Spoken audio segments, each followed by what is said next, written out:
This episode of Capes and Lunatics is brought to you by Tweaked Audio. Get awesome headphones, go to tweakedaudio.com and use the coupon code Southgate to get 30% off, free shipping, and a lifetime warranty. Or you can get there through the link on our website, southgatemediagroup.com.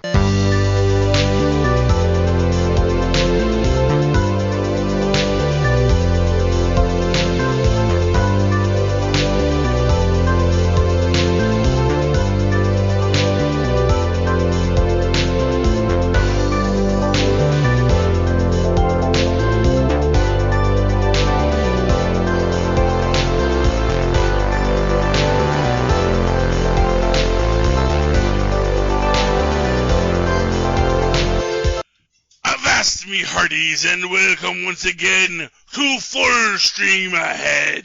I'm your captain, Charlie, the Professor Esser, and with me as always is me first mate. It's Mozz. My skinny rich friend. Glad to have you aboard.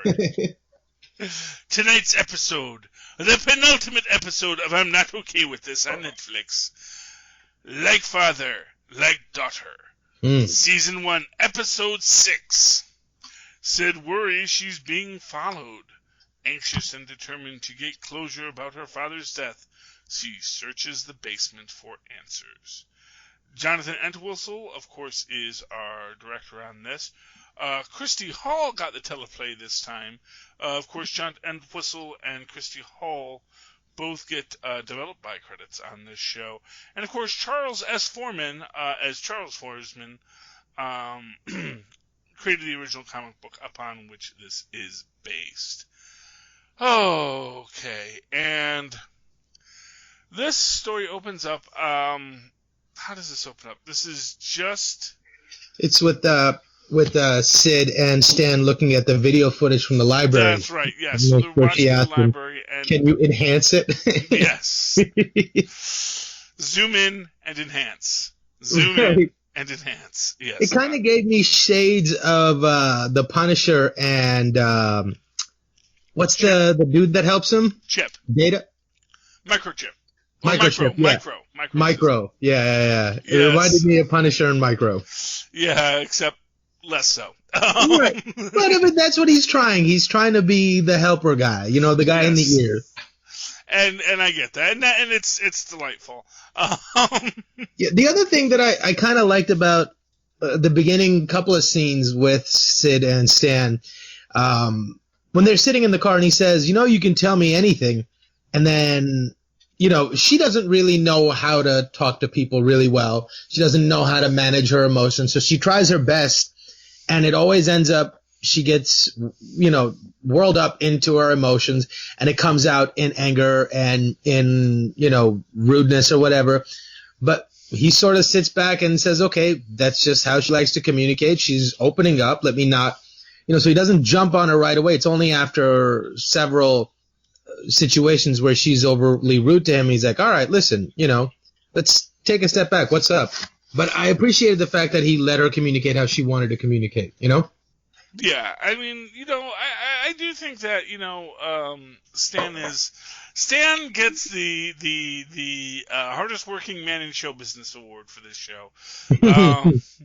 Just that he is so willing to put up with everyone else's baggage.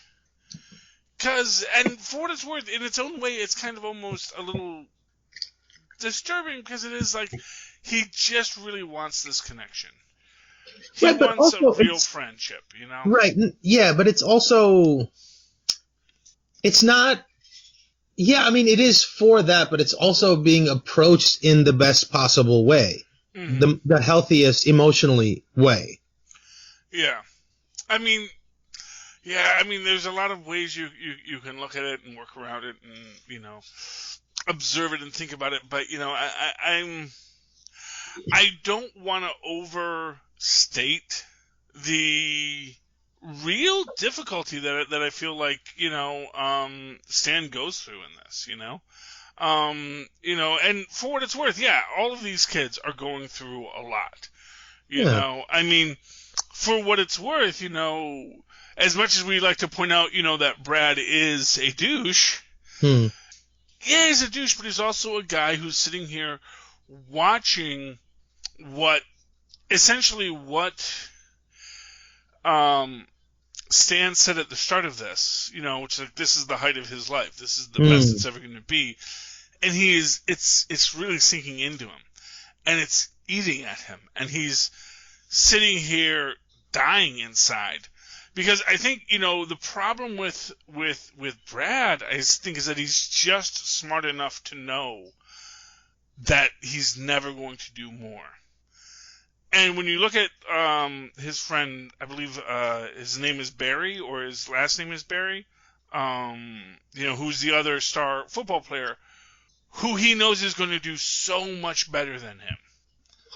And because his friend is a harder worker, and and for what it's worth, his parents have a nicer house. So, they probably are in a better position.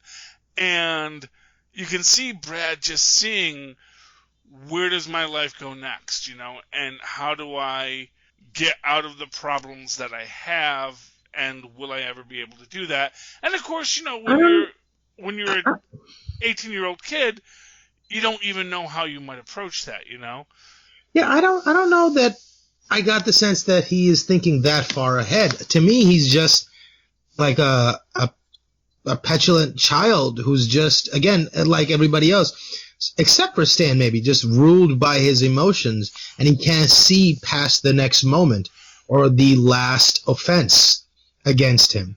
So I think he just embroiled in that. How dare she do this to me, and blah, blah, blah. I'm the star quarterback. I think he's still caught up in that. I don't think he sees that far ahead in his life, or that it matters. I think that's still so open-ended that it doesn't need to be defined in his mind yet. He's still a child. And I think he's simply just saying, oh, how could this happen to me? And he's just incredulous at this, and he's offended. And I think that's that's how I read it. No, and I'm not going to say that's wrong. But I think on some level for him it is. I think it is. Maybe I'm overseeing it. Maybe I'm overreading it. But I guess in my mind, I feel like, yes, there is this childish petulance to it. But I do think that the reason, and when you look at his friend, who, as I say, is clearly going to do better than him in life. Whatever he's going to do, it's going to be better than what Brad's going to do, most likely. Well, definitely better than anything that Brad ever accomplishes later. For those who've watched ahead, but it is just this reality that, he's starting to realize that everything that he had counted on to open doors for him are starting to fall apart. Because, as soon as he hurts his ankle, there's no special treatment for the benched star quarterback. You know what I mean? There's no special treatment once the thing that made him great is gone. And this, for what it's worth, this is actually something, you see it gets revisited. It got revisited a lot in sitcoms back in the 70s, where it happened to Chachi, and, where once they weren't sure his knee was going to heal, that suddenly all the scholarships dried up, and everything that might have paved a way forward for him, kind of flittered away. They did that's basically a story on Good Times, where basically the sister, I want to say Velma, was going to marry a star running back until he breaks his leg, and then he doesn't get to play pro ball, and it goes all downhill from there. And that it's a very sad story. It's a very sad arc. He becomes an alcoholic. If those of you who remember that arc on Good Times, they were not good times. Named Good Times, somewhat ironically named. But yeah, so this idea of a person who is coming to terms with the fact that they aren't going to achieve something beyond what they have is, I think, and like I said, maybe I'm reading too much into it, but I do see this frustration that he's feeling, and even if I don't excuse it, I maybe understand it, and that's the thing, you can understand someone's frustration without excusing it. As an example, I understand why Sid doesn't want to explain everything to Dina, but I don't excuse it. I think that had Sid talked to Dina in the way that she should with the person she feels is her best friend, But then again, from Sid's point of view, it's like, if I were honest with this person who now suddenly did seem popular, would that just make her shut me out more? Would I be too much of a pariah for her to deal with? Well, that, and it's like, that's one of those things you can't tell anybody. And, it's the mistake that every, character in fiction makes, is opening that first door to invite misfortune into your life. Yeah. Is by letting that first person, and she didn't want to let Stan know, but he does know, so might as well use the asset that you have to try to figure this out. But, I think I understand where her point is. Like, I when she says, I really can't, I was impressed with her that she stood her ground. I know. And, even though all the social pressure was for her not to. But I guess what I'll say is, and yes, this is a constant thing that every, superhero goes through. As they say, it's self-created. So, like, just recently I was reading this, because, no comic books right now, so I'm getting all these old issues from my comic book store, because I still want to read comic books every week, and I want to support my local comic shop. And I pulled out this issue of Marvel Tales from 1967, and literally the whole story is, it's your typical Peter Parker, I can't be Spider-Man because Aunt May needs me too much. And then the very end of it is actually Aunt May just basically telling him, quit wallowing in your own self-pity. And just focus on what's important. I'm not, made of glass. And, we all have our obligations we have to deal with.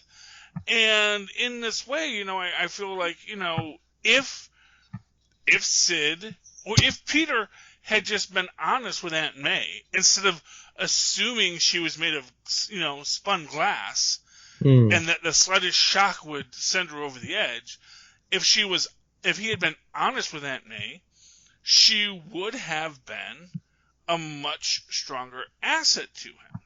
But he made her a liability because he refused to acknowledge that she could handle it.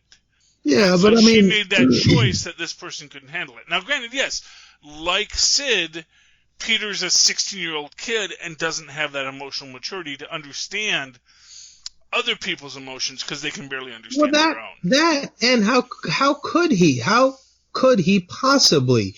After having gone through what he did with Uncle Ben, he'll do everything, sacrifice his own self to protect her at this point. So, I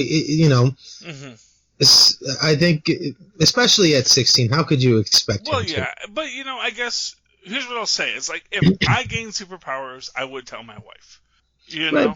But if but that's because I'm an old man who suddenly gained superpowers, and I'd want to connect with the people that I trust. And you didn't have somebody die because of your superpowers or your lack to use them, or your dynamic with how you view those superpowers in relation to yourself.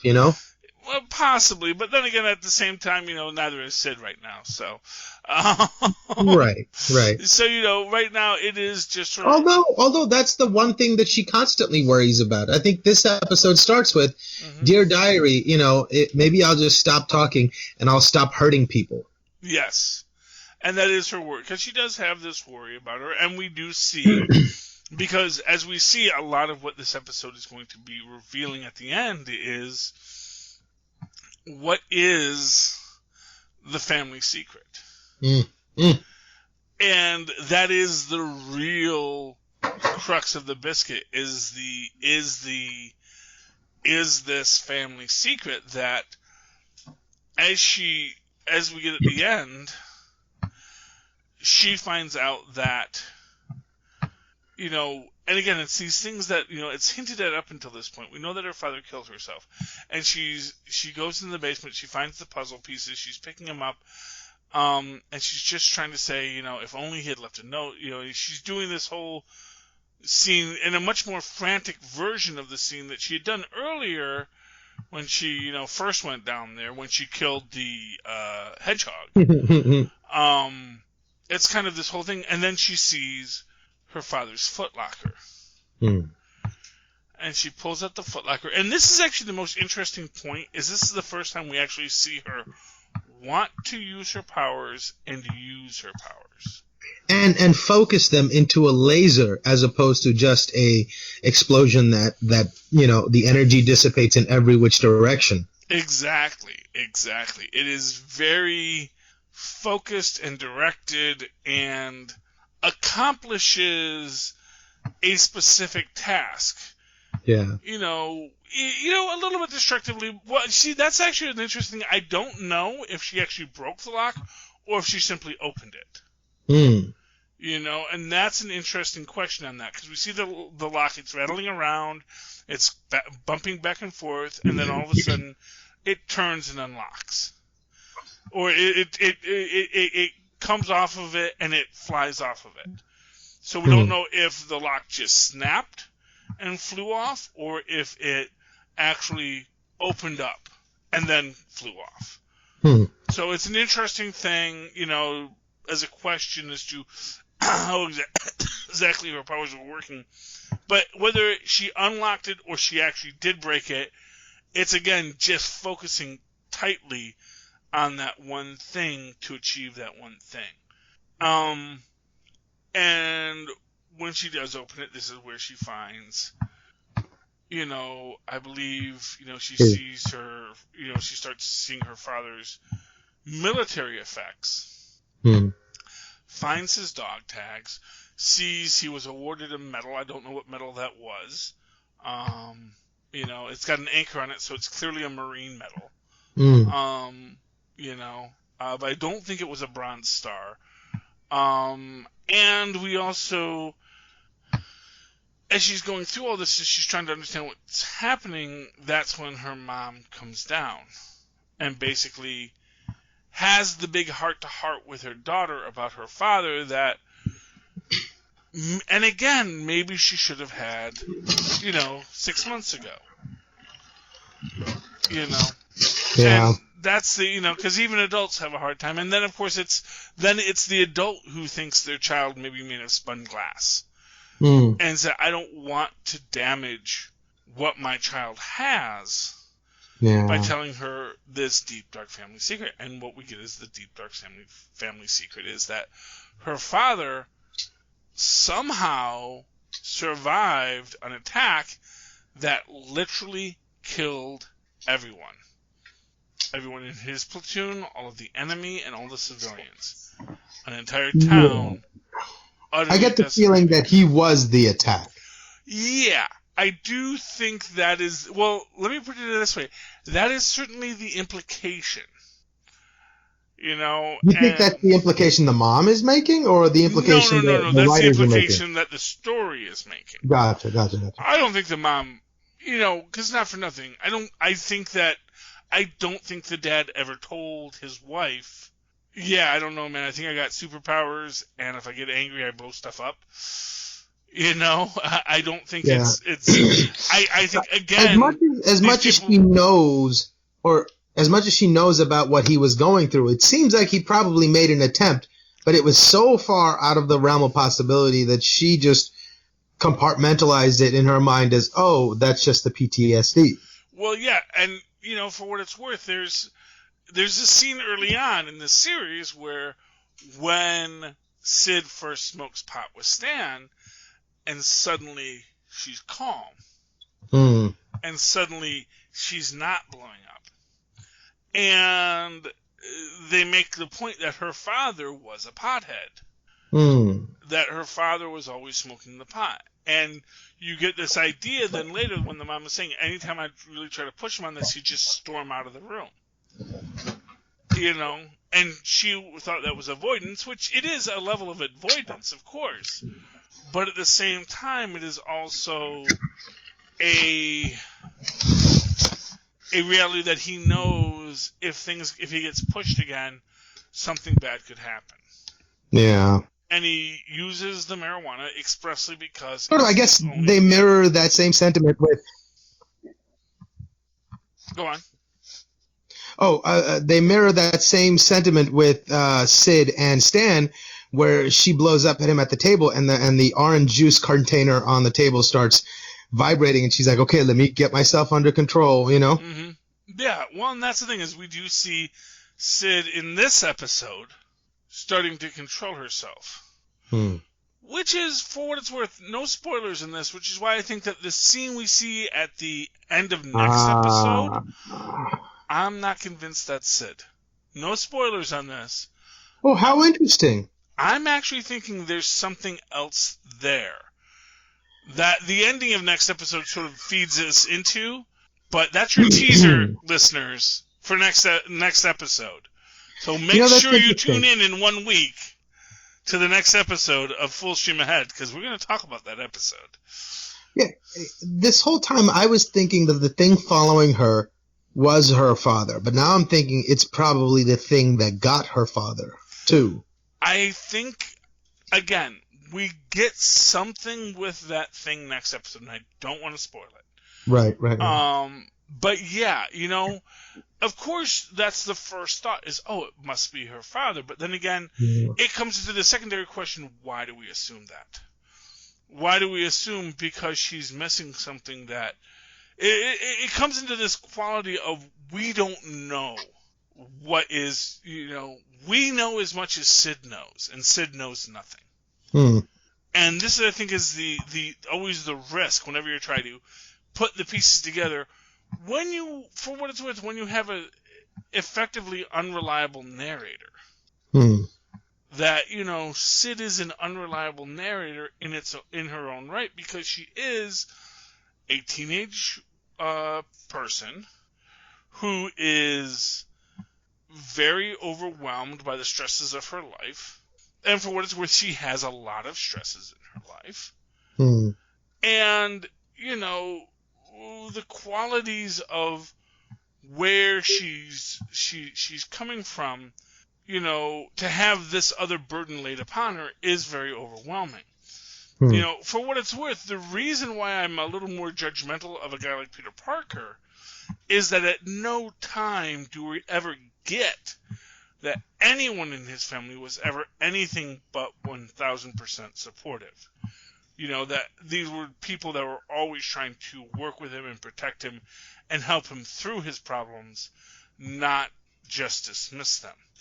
And this is where I find myself with more sympathy for Brad, because for what it's worth, we have not seen anything of Brad's life. Right. His father could be as bad as Stanley's. Yep. Which, you know, as we've seen from The Breakfast Club, if any of us have seen it, you know, that's the shtick. It's like, oh no, actually my dad's an abusive jerk too. We all have abusive parents. Yay, the 80s. Yeah. You know, yeah. I feel like even Christopher Nolan's Joker took inspiration from that movie. Oh. You want to know how I got these scars? Yeah. Oh, Christopher Nolan's Joker was a very good Joker. Indeed. I actually like Christopher Nolan's Joker a little bit better than the latest Joker. Yeah, I mean, I like them equally. I think they were amazing in different ways. Yeah. I can't really, if pressed for it, I can't really choose. Yeah. I mean, like, when I first saw it, I didn't think there could be a better Joker, but when I saw this Joker, I was like, maybe I was wrong, but the fact that I question it is the only answer that I guess that you need. Well, you know, and this I think is the crux of any of this kind of genre fiction, is that the more you're given, the more it gives you reason to question the authenticity of the person, of the narrator. So when we look at Joaquin Phoenix's Joker, because we're given these facts that now we get to dissect, and now we get to say, well, wait a minute. Was this really the right way you should be, or are you using your mental illness as an excuse for your bad behavior, or is your bad behavior the result of your mental illness? And there is a real difference between those two possibilities, where, you know, the things you're doing are because you are mentally ill and can't control yourself, or the things you are doing are because you're a bad person, but when anyone asks, you just say it's because of your mental illness. Get closer if you want to be on the mic, Tristan.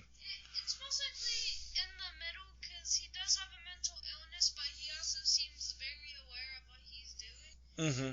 That's a great point, Tristan. Exactly, yeah. Yeah, well, we talk a lot in this family about the difference between psychopathology and sociopathology, because we do like murder shows in our house.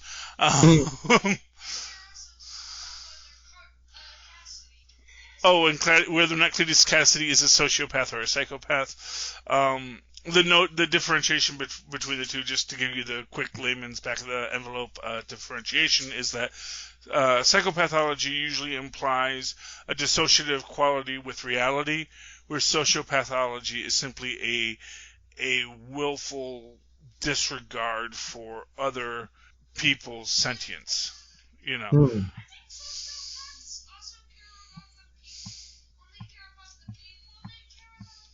Yeah. I don't know if you can hear him or not, but... Barely. Yeah, so he's saying that, sociopaths only care about the people that they care about. But, of course, that's a very transactional relationship as well. Because, of course, the second that someone fails in achieving as soon as someone fails being worthwhile for that love, then you no longer love them. Tristan is showing me his F&F drawings. He's got a purple man and is that a pink Bonnie? Oh, a yellow Bonnie. Okay. Yeah, there's a whole issue now about pink man and purple man, and you're not bothering, but for those of you who are into F&F. Yeah, you get because it's purple guy in F&F and purple man in Marvel Comics. So, anyway, where was I, Mozz? So it's okay. So so that's my take with Brad. Is I do wonder what his home life is, because we are almost aggressively never shown it. We see everything, especially by the final episode, about Stan's home life. Especially in the sense that Stan's father was, in some essence, a Brad of his own day. You know? And that, I think, is a telling quality of it. Yeah, and there's what sets Stan apart from the rest of them, because, yeah, he's had a tough upbringing, and I'm sure he's ruled by the same emotions as everybody else, and maybe has some of the same, mental, shortcuts that aren't the most helpful in his mind, but he's found a way to work around them and still be a healthy member of society. Well, that's I guess the counter argument to that is that he also never woke up with the ability to kill hedgehogs with his No, but neither did Brad, neither did these other people. Well, yeah, but what it comes down to is this idea that, so for example, you take Brad, who had one thing for which he was rewarded, and perhaps inordinately rewarded for it, and maybe because he did that was when he got love. And so in this way, Stan, because he doesn't have that, never imagines a world where his father loves him. This is like, my favorite line from The Great Gatsby. And I think it's from The Great Gatsby, but it's basically when Nick goes home, and he says this thing to remember, that says, when he leaves Minnesota, he goes to New York, he says, I want you to always remember, not everyone has had the advantages that you have had. And on one hand, that's just your basic, not everybody grew up in a solidly middle-class family in turn of the century America. Which was a big deal. No deny it. Nick got great education. He didn't really want for a lot in his life. He got to go to college. He got a lot of opportunities that most people didn't. But there's also a quality to that, which is that he had a loving home. And the value of a loving home is as much an advantage that so many people never get. That when you're looking at them and you're judging them and you say, well, you never had that.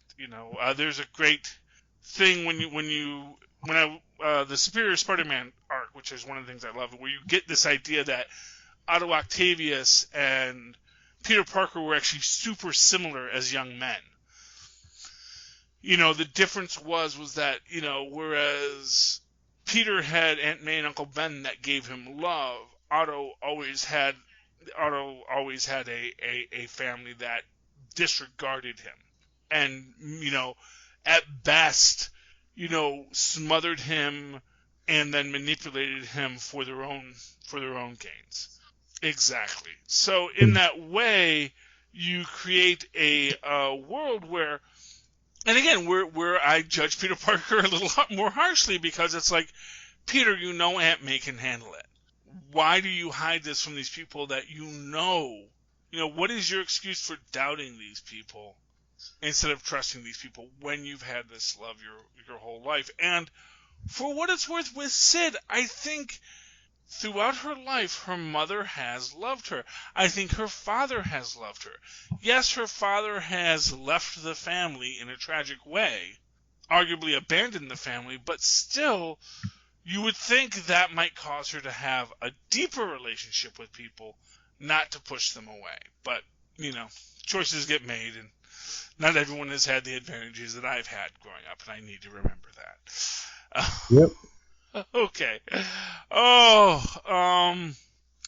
Any final thoughts on tonight's episode, Mozz? I think this episode end with the diary missing, or? Oh yes, that's our big reveal. Right. Because she's going, and what I love about that is that it is so stream of consciousness, where she's thinking about what she's going to write in the diary. It's like, dear diary, what a day, diary, where she's calling out to it, and diary is missing.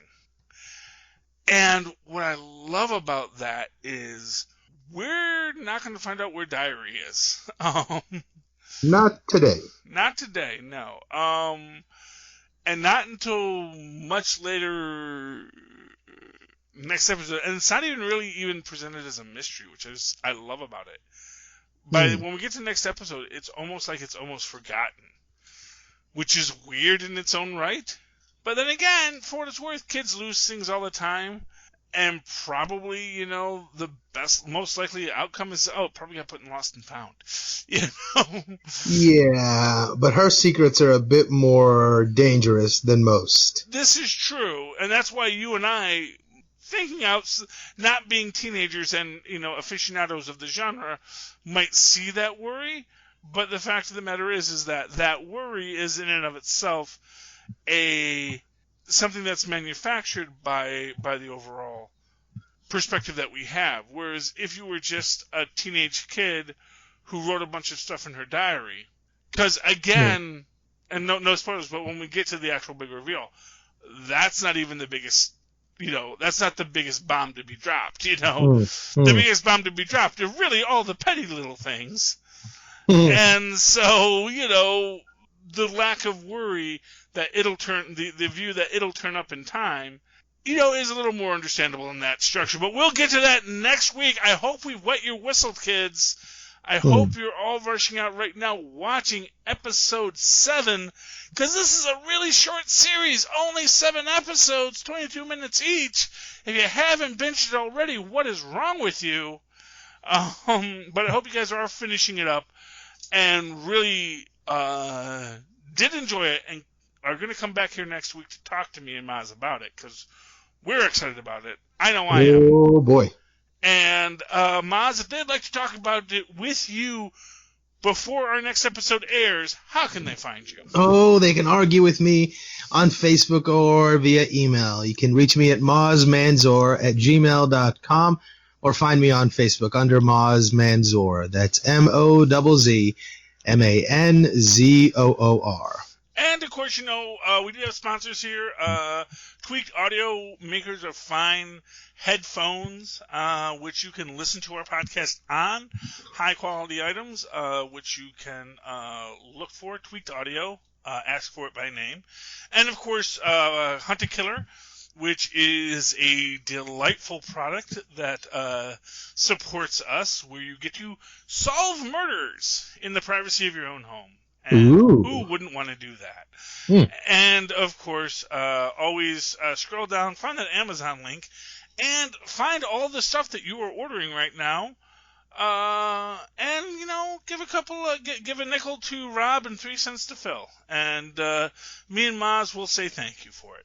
Indeed. Okay, and then if you'd like to talk to me about all the wonderful things you found, you can do so in that old-fashioned email way, the way our Mozz and Paz once did. At superconnectivityblog@gmail.com. That's superconnectivityblog, all one word, at gmail.com. Of course, follow me on the Twitters as I live tweet Agents of S.H.I.E.L.D. It's coming back, and they're going back in time, and wackiness is about to ensue. Didn't they already do that? No, they went forward in time last time. Ah, gotcha. See, they established time travel, then Tony Stark figured it out, too, in his own way, And now they're reverse engineering it, because big secret of the MCU, Fitz is smarter than Tony Stark. Mark my words. All right, let's take it easy. At Charlie Esser, that's CHARLIE ESSER. Look for the 2 E's in the middle. For quality. Ding! Thank you, Mozz. All right, ladies and gentlemen. All right! Yeah, landlubbers, me hearties. Thank you for joining Super Connectivity. No, this is Full Stream Ahead. Thank you for joining us on Full Stream Ahead once again. Hop aboard next week and sail off with us as we learn the final secrets of I'm Not Okay With This on Full Stream Ahead. Yeah. Arr.